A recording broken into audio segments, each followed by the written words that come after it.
everyone and welcome back to another episode of our channel. In today's video, I'm gonna show you how to add highlights on Instagram without posting on story. It's a bit complicated process, so make sure you'd watch this video until the very end. Now let's jump right into it. Open up the Instagram app.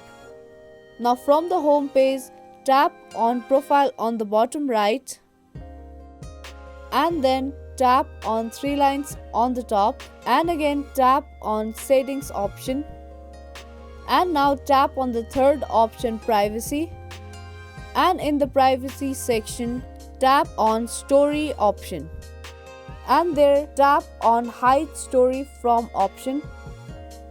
Now choose all the people in your account and then go back to your home page and then create a story. Once your story get uploaded, tap on it and then tap on highlight option. Tap on add and here you can see you have successfully added highlights without posting a story. I hope this video helped you. If it did, give this video a thumbs up and subscribe to our channel. And also turn on the notification to be notified for any of our new uploads. That's gonna be all for this video and I will see you in the next one.